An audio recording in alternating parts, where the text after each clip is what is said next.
Hi, hello, welcome to this channel. Welcome to this channel. So this video is exactly, that's what this video is. We're just gonna sit here and go for the next 20 minutes. This video is a little bit different. The most haunted places in Coles County. Now, if you don't know what Coles County is, it means you're not from Illinois. Because Coles County is a county in Illinois. I got a comment about a month ago of this person saying, can you look up like haunted cemeteries around Mattoon, Illinois? And I said sure, because I'm not going to deny a comment or deny a subscriber what they want. I'm not going to do that. You're gonna get what you want. Unless it's like my soul, you can't have that. She already took it. Rawr. But I start looking up places and I was like, I don't know if there's gonna be enough, because I still don't know where the hell Mattoon, Illinois is. Just saying. Like, Illinois is a pretty big state. Illinois doesn't look big, but it's really long. There's a lot of counties. Like, if you have to drive through Illinois, like down, it takes forever. Yeah, like 7 freaking hours. It's huge. As I was doing this research, I was like, what if I expanded it to Coles County? Because Coles County does have some really cool haunted places. I was like texting Carly, I was like, do you think that'll be acceptable? And I was texting my friend Cody, and he was like, yeah, you should do it. And I was like, okay, if people come after me for this, you're the one that's at fault. If you don't like this video, blame Cody, okay? Because I tried. So some of the information that I got for this video was from a book that was written by an author whose name I don't know, that I should look up so I can credit them properly. But the book is called Tales of Coles County. So I got a lot of the information from this book. It's a really good book if you want to know even more information about Coles County if you live in Illinois, because I can't see you finding this interesting if you don't live here. Totally go look at this book because it's so good. So this book is written by Michael Clean, and I highly suggest you read it if you think any of this is interesting, because it's so good. So this is the most haunted places in Coles County, Illinois. The first place on this list is historic Ashmore Estates. This building has been featured on many paranormal investigation episodes. Investigators arrive to see if the ghostly stories are true. They are. From 1857 to 1869, the Coles County Poor Farm was located in Charleston Township near the small town of Loxa, Illinois. In 1870, the county bought 260 acres from A.N. Graham in Section 35 of Ashmore Township to be used for a new farm. Constructed by H.B. Truman, this was the first building to sit on that property. It was a small 2-story timber and brick house with an attached kitchen. Many of the residents, mainly referred to as inmates, died here at the farm. Somewhere north of the county is a small cemetery. In 1879, Joshua Rickett, superintendent of the county farm at the time, also called overseer of the poor, had recorded 32 deaths out of the roughly 250 inmates who had stayed at the farm between 1870 and 1879. Another cemetery that was created a few years later still exists, south of Route 16. It contains 60 to 100 bodies. In 1902, the Board of State Commissioners of Public Charities came to visit the poor farm. They wrote, "There is no special provision for the insane. None are locked up or in restraint." By 1911, the condition of the building had severely changed. The almshouse was condemned for its vermin-infected walls, rough floors, small windows, and improper ventilation. The inmate sanitation was non-existent. There were reports that flies swarmed everywhere, and food was not prepared safely. In January of 1915, the Almshouse Committee received bids for the construction of a new fireproof building. By 1916, the new building was completed. It housed the poor and infirm of the surrounding community. In the decades that followed, women's rights were greatly expanded on. They earned more rights to work independently to provide for their children.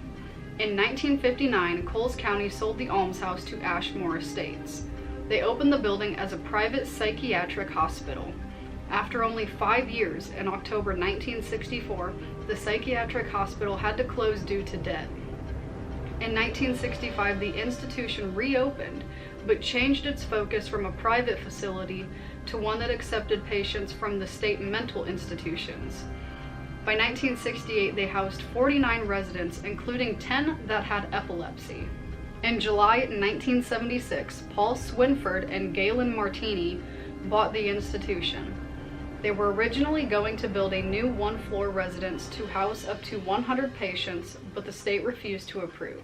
They invested over $200,000 to construct a modern addition. Construction started in 1977 and was not finished until the 1980s. By 1986, Ashmore Estates' financial losses exceeded $1.5 million, and all of the residents had been transferred to area homes. Ashmore Estates closed its doors. On Halloween night in 1995, a fire destroyed an outbuilding that was across the lawn from the front entrance of the main building. So, the big question, is this place haunted? The answer, yes. A ghost that is frequently seen is said to be that of Joe Bloxam. The legend says Bloxam was walking back to the Poor Farm on the train tracks after a long day of labor when he was struck from behind by a train. He limped all the way back to the Poor Farm, then collapsed on the floor, dying of his injuries. Now, it is said his tall apparition is often seen outside the building. Sometimes he will appear so clearly that you can tell it's him just by his facial features. How do you get struck behind it? Was he deaf? I don't know. Because you'd feel it coming, because those things are big. Well, even back then, they didn't have, like, big trains like they have now. They had those steam engine trains that are loud as hell, and you can smell the smoke coming. I feel like you could probably feel them coming for a couple miles. They were like a big... They were huge. The next spirit is most likely the most famous ghost at Ashmore Estates, and is said to stem from the original almshouse. In 1880, a little girl named Elva lived at the Poor Farm with her mother. One day, a spark from a stove heater caught Elva's dress on fire. Sadly, she burned to death in the house. When visiting today, it is common for her to hold your hand or tug on your shirt to get your attention. Down in the boiler room resides an unnamed entity that is said to not be too friendly if you linger too long. It is said you could be shoved if you overstay your welcome. People believe he is an old boiler room worker who is annoyed by people interrupting him when he is trying to do his job. Going upstairs to one particular room near the front of the building, you'll find that 2 female spirits reside here. Reportedly, they are good-natured, mentally handicapped former patients. People report hearing odd sounds, disembodied voices, and EMF spikes in the room when they start reading to the girls. Almost everybody who visits Ashmore Estates leaves with a spooky story to tell. I want to go there so bad. I've literally watched it on like Ghost Adventures, Twin Paranormal, all these other places. I just jammed my finger into the floor and that really hurt. I'd be really sad if a little ghost girl was holding onto my shirt or something. I'd be like, oh. Would you be scared? Do you want to just come home with me? Come on. I'd probably say that I wouldn't be scared, but then I'd get there and I'd be like... I believe all of them, but I have questions about Joe and how did he get hit by a train? Can we ask him? Hey Joe, how did this happen? How did you live? And how did you limp back there and then fall on the floor? We're real sorry about it, but... Also, a thing that happened a lot, the train tracks had gaps in them, and people get their feet stuck. But then, I don't know how he would have walked if his foot was stuck in the track. I feel like he would have just gotten completely run over. Located at Eastern Illinois University in Charleston is a dorm known as Pemberton Hall. It is a women's dorm and was actually the first college building in Illinois to provide housing for women on campus. It also may just be the first dorm building to become haunted. On a cold winter's night around 1917 is when these tragic chilling events happened. In January, the night was bitterly cold. One of the residents of Pemberton Hall went upstairs to the 4th floor of the building to play the piano. Even though it was really late, she couldn't sleep and thought some soft piano music might relax her mind and help her sleep. A janitor who worked on campus somehow managed to get into the woman's dorm that night. Quietly and cautiously, he crept through the building and made his way up the stairs. He found the young woman with her back turned to the open doorway. He snuck up on her, grabbed her, and beat her with his fist. He ripped her nightgown away from her body and attacked her, raping her and beating her, then leaving her for dead.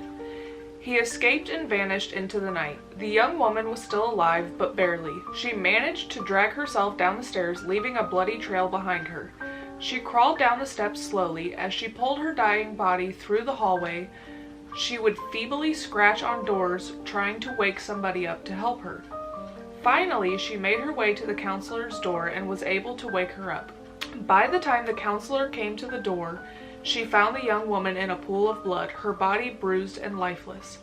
As the years went by, the residents of Pemberton Hall claimed to hear the events of that night repeating themselves. They say they hear the dragging noises near the stairs that lead to the upper floor, the sound of scratching on doors and walls. Some have even seen the bloody footprints that have appeared in the corridor, then vanished moments later. Many believe the ghost of the young woman remains in the dorm, her residual energy replaying the haunting moments before her death. She isn't the only spirit who still lingers around Pemberton Hall, though. The counselor who found the woman was named Mary Hawkins. She was pretty young too, barely older than the students, and she had long blonde hair and a bright disposition, which made her a favorite among the students. The effect of the woman's murder had horrible effects on Mary. She became haunted by the murder, and the residents would see her pacing up and down the hallway at night, not able to sleep, tormented by guilt and awful visions. She fell into a depression and was soon unable to cope with it and the nightmares that plagued her. Mary was institutionalized and later committed suicide. Not too long after Mary's death, Pemberton Hall residents began to report some more strange occurrences in the building. These events still occur today. They believe Mary Hawkins is still there, making her rounds, checking on the women that lived in the building. It is possible her spirit is unable to rest after losing a life in her care, and now, after death, she is still watching over the girls, protecting them. Her ghost is said to glide through the rooms, locking and unlocking doors, turning off radios and televisions. Some have claimed to see an apparition entering a room and then vanishing.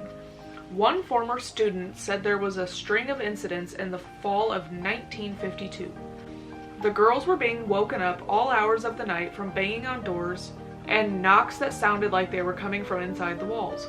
From the 1960s and the 1970s, residents claimed to hear whispering in the building, especially on the 4th floor. There were reports of seeing figures on the stairwell. The figures would appear briefly and then disappear. In more recent years, the majority of the reports have been centered on the 4th floor. Nobody goes up there, but people can still hear footsteps and faint noises of piano music. The floor is empty and closed off except for some old furniture and a piano.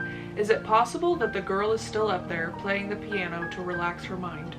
This is our first time covering a haunted college dorm. Crazy. St. Omer was a small village in Illinois, originally called Cutler's Settlement in 1834 by an Ohioan named John Cutler, but was renamed St. Omer in 1854 after the 7th century French saint, Saint Audemars, or St. Omer. By the late 1880s, the village didn't exist anymore. The railroad began to make its way through Illinois, so people packed up and moved closer for better transportation. So why is St. Omer still remembered? This village would have been completely forgotten 100 years ago if it wasn't for one particular grave. It is that of Caroline Barnes. Local legend says Caroline was put to death for practicing witchcraft. She is one of 4 people buried under the massive stone. It is said pictures can't be taken of the monument, and on a moonless night it will glow. Some describe the family monument as looking like a crystal ball, which is quite rare, but not impossible. Other grave markers have been made and found in other cemeteries in Illinois. One odd part of the grave is the death date. It says Caroline died on February 31st, a day that doesn't exist, which made people believe even more that she was a witch. The monument also faces north to south, when most graves face east to west. The legend says that Caroline Barnes was accused of witchcraft, so they tried to hang her. That didn't kill her, so they buried her alive. When they went back to see if she was dead, she was gone. Witch. Her family also suffered tragedy. Her husband, Marcus Barnes, died in a sawmill accident in December 1881.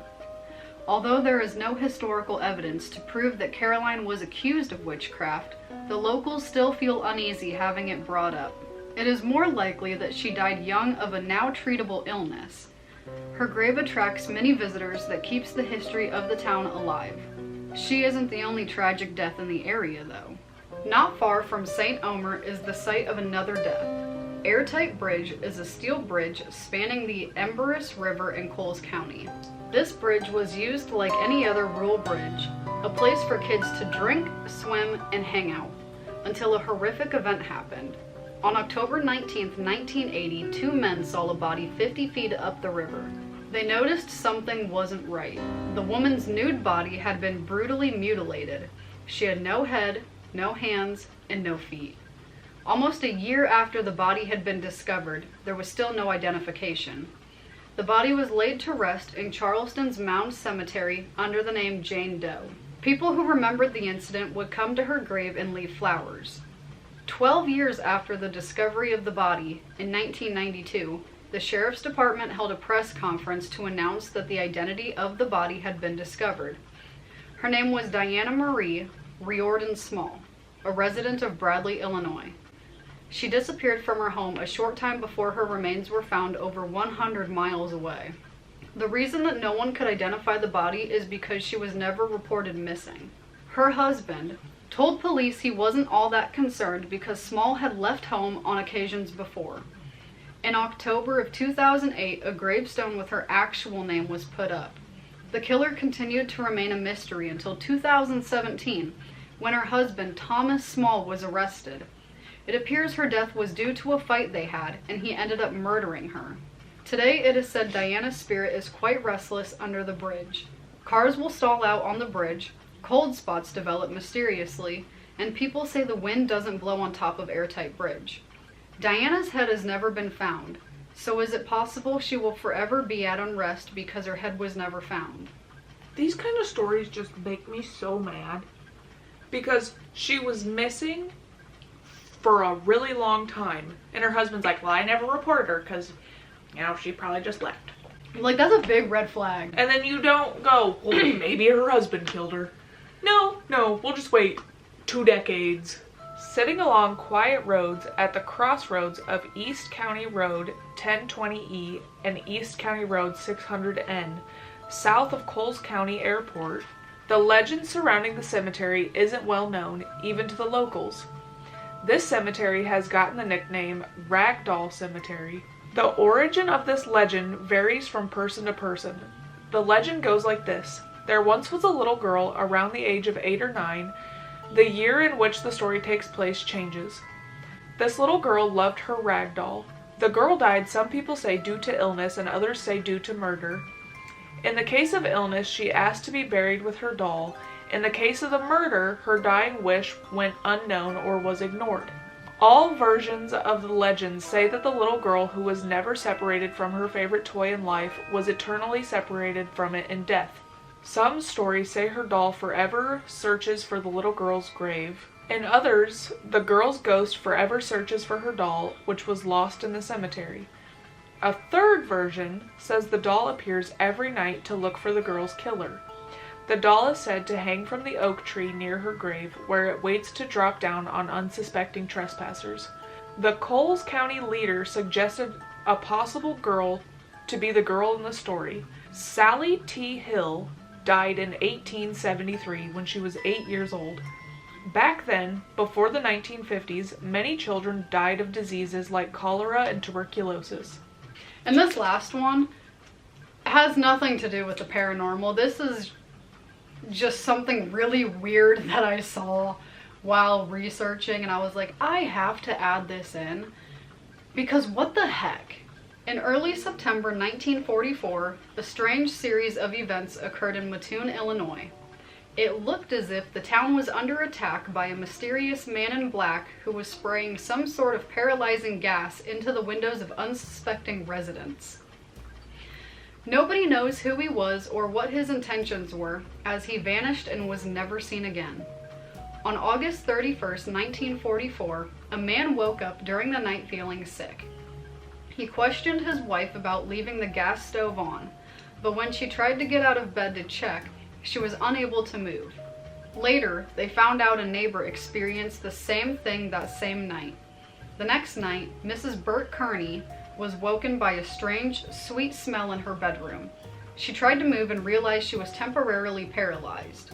She screamed and the neighbors showed up. They called the police. No signs of a gas leak was found. Around midnight, Burt Kearney got home from work, unaware of what happened. As he pulled into the driveway, he saw a man lurking near his house, dressed in all black. He was standing near a window when he noticed he had been spotted, then he ran away.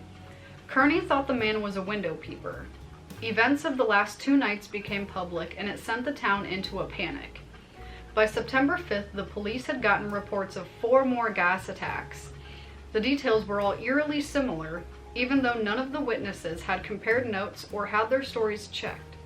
Each instance, the victim had complained of a sickeningly sweet odor that caused them to become sick and slightly paralyzed for up to 30 minutes at a time. On the night of September 5th, the first clue in the Mad Gasser case was discovered at the home of Carl and Beulah Cortez. They returned home late to find a white cloth lying on their porch. Mrs. Cortez picked it up and noticed a strange smell coming from it. She held it up to her nose and felt nauseous and lightheaded. Her husband had to help her inside. Her face and lips began to swell and her mouth began bleeding. This lasted for almost 2 hours. The police were called and they took the cloth into evidence. Searching the property, they found a skeleton key and an empty tube of lipstick. Later that night, the Mad Gasser attacked again, this time spraying gas into an open window. These attacks continued and residents began to catch glimpses of the man. They described him as tall, thin, and wearing dark-colored clothes. Eventually, 2 FBI agents from Springfield were told to come help look into the case. Rumors started that the Mad Gasser was an escapee from an insane asylum, or a German spy who was testing out some sort of poisonous gas.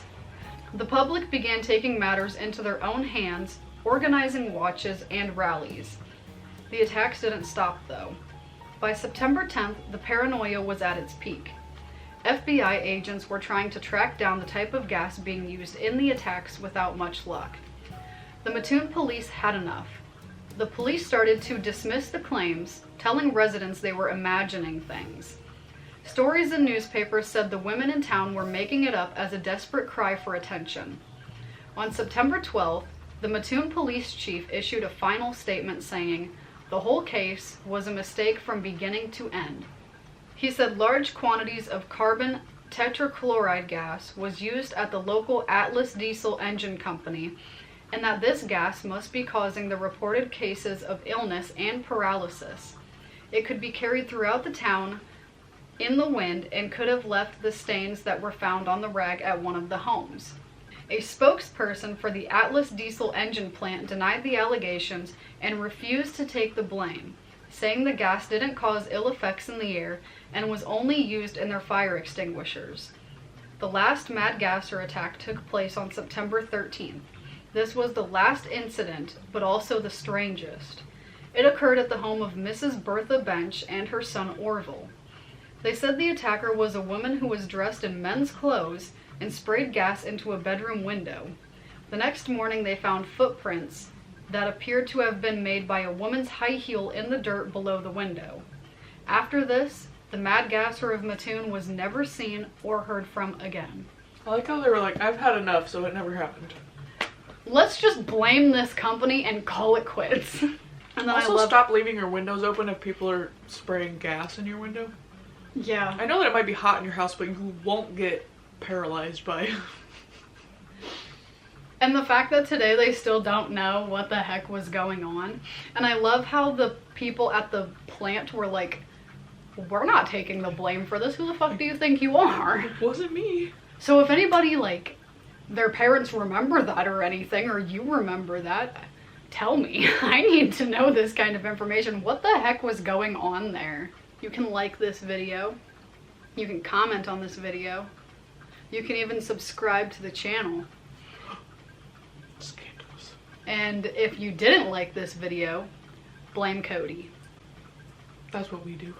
So with that being said, I hope you enjoyed. I can do it.